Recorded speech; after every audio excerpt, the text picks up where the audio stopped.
नमस्कार।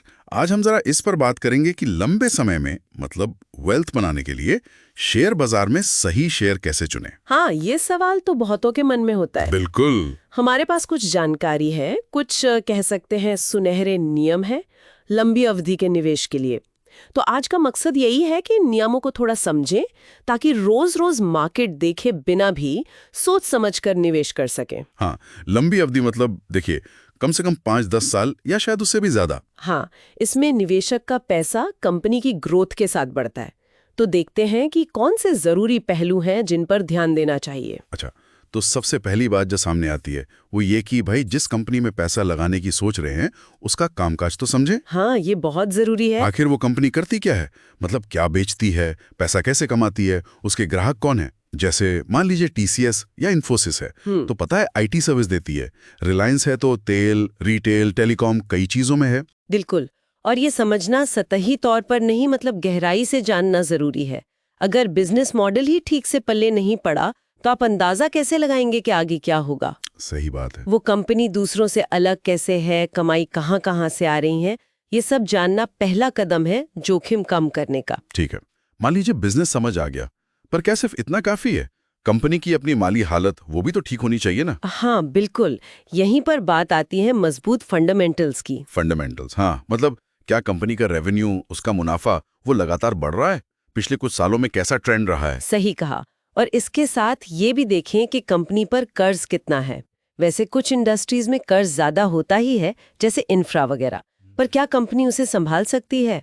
और हाँ, मैनेजमेंट कैसा है ये भी बहुत अहम है। मैनेजमेंट, हाँ। और फिर वो नंबर्स आते हैं ROE, ROC, return on equity, यानी शेयर होल्डर के पैसे पर कंपनी कितना कमा रही है। अच्छा। और रिटर्न ऑन कैपिटल एम्प्लॉयड, मतलब कुल लगी हुई पूंजी पर कितना रिटर्न, ये जितने ज्यादा हो उतना अच्छा संकेत है कि कंपनी अपने पैसे का सही इस्तेमाल कर रही है। तो बिजनेस समझा, फंडामेंटल्स देखे, लेकिन क्या कंपनी लंबे समय तक टिक पाएगी? कंपटीशन बहुत होता है। यहाँ शायद वो मोट वाली बात आती है जिसका जिक्र बड़े निवेशक करते हैं। हाँ, मोट यानी कंपनी का कंपेटिटिव एडवांटेज, कोई ऐसी खासियत जो उसे दूसरों से बचाए रखे, आगे रखे। जैसे कोई बहुत मजबूत ब्रांड वैल्यू हो सकती है ना, जैसे एशियन पेंट्स का नाम है, या कोई खास टेक्नोलॉजी या पेटेंट हो, फार्मा कंपनियों में अक्सर होता है। हाँ। या फिर नेटवर्क इफेक्ट, जैसे सोशल मीडिया प्लेटफॉर्म्स में होता है। या फिर वो दूसरों से सस्ता माल बना पाती हो। ये मोटे कंपनी को मुश्किल वक्त में बचाता है और लंबे समय तक प्रॉफिट कमाने में मदद करता है। ये तो हुई कंपनी की बात, लेकिन वो जिस इंडस्ट्री में है उस इंडस्ट्री का क्या, मतलब उसका भविष्य कैसा है, ये भी देखना पड़ेगा। निस्संदेह है, बहुत जरूरी है। अगर इंडस्ट्री ही डूब रही है तो उसमें सबसे अच्छी कंपनी भी कितना ही तैर लेगी। बात तो सही है। आजकल देखिए ग्रीन एनर्जी है, टेक्नोलॉजी में एआई वगैरह है, सेमीकंडक्टर्स हैं, ईवी है, ये सब उभरते हुए सेक्टर लग रहे हैं। तो ऐसी इंडस्ट्री की मजबूत कंपनियों पर नजर रखना फायदेमंद हो सकता है, जिनके आगे बढ़ने की संभावना दिख रही हो। और एक बहुत अहम सवाल, कंपनी अच्छी है, फंडामेंटल्स मजबूत हैं, इंडस्ट्री भी बढ़िया है, मोट भी है, लेकिन क्या किसी भी कीमत पर शेयर खरीद लें? वैल्यूएशन का क्या रोल है? अरे, ये तो बहुत ही जरूरी पॉइंट है। देखिए, दुनिया की सबसे अच्छी कंपनी का शेयर भी अगर आपने बहुत ज्यादा महंगे भाव पर खरीद लिया तो रिटर्न बनाना मुश्किल हो जाएगा। हाँ, पैसा फंस सकता है। बिल्कुल। पीई रेशो यानी प्राइस टू अर्निंग्स रेशो एक आम तरीका है देखने का, लेकिन इसे अकेले मत देखिए। उसी इंडस्ट्री की दूसरी कंपनियों से तुलना कीजिए, कंपनी के खुद के पिछले पीई रिकॉर्ड से तुलना कीजिए। अच्छा। और यहीं पर वो बेंजामिन ग्राहम वाली बात आती है, मार्जिन ऑफ सेफ्टी। मतलब कोशिश करें कि शेयर को उसकी जो अंदाजन असली कीमत है, इंट्रिंसिक वैल्यू, उससे कुछ कम दाम पर खरीदें।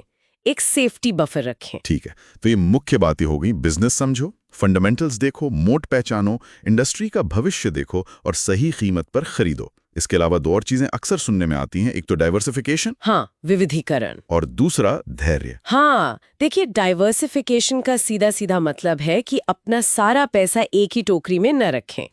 निवेश को अलग अलग कंपनियों में, अलग अलग सेक्टर्स में बांटने से रिस्क कम हो जाता है। अगर एक जगह गड़बड़ हो भी गई तो शायद दूसरी जगह से सहारा मिल जाए। और आखिर में धैर्य, जो शायद सबसे मुश्किल काम है ना? बिल्कुल। लंबी अवधि के निवेश में धैर्य ही तो असली परीक्षा है। बाजार तो रोज ऊपर नीचे होगा, आज खरीदा कल गिर गया, परसों शायद और गिर गया। हाँ, घबराहट हो जाती है। लेकिन अच्छी मजबूत कंपनियों में निवेश का फल सालों बाद मिलता है। वो वॉरेन बफे कहते हैं ना, अगर आप किसी स्टॉक को 10 साल रखने को तैयार नहीं है तो उसे 10 मिनट के लिए भी खरीदने का मत सोचिए। क्या बात है। तो जब बाजार गिरे तब घबराकर बेचने के बजाय अगर कंपनी के फंडामेंटल्स मजबूत है तो बने रहना या शायद थोड़ा और खरीदना ज्यादा समझदारी हो सकती है। तो संक्षेप में कहें तो लंबी अवधि के लिए शेयर चुनने का फंडा है अपनी रिसर्च करो, कंपनी को, उसके बिजनेस को गहराई से समझो, उसकी आर्थिक सेहत और कॉम्पिटिटिव बढ़त देखो, इंडस्ट्री का भविष्य देखो, सही कीमत पर खरीदो, अपने निवेश को फैलाओ यानी डाइवर्सिफाई करो, और सबसे जरूरी सब्र रखो। एकदम सही कहा। और चलते चलते एक बात सोचने के लिए छोड़ जाती हूँ। हाँ। खासकर उनके लिए जो अभी शुरुआत कर रहे हैं। क्या सीधे शेयरों में कूदने से पहले इंडेक्स फंड्स या अच्छे ट्रैक रिकॉर्ड वाले म्यूचुअल फंड से शुरुआत करना बेहतर हो सकता है? इससे थोड़ा बाजार को समझने सीखने का मौका मिलता है, रिस्क भी कम रहता है। ये अच्छा पॉइंट है। और फिर धीरे धीरे जब समझ और आत्मविश्वास बढ़े तब सीधे स्टॉक चुनने की तरफ बढ़ा जा सकता है। तो ये सोचने वाली बात है कि अपनी निवेश यात्रा कैसे शुरू की जाए।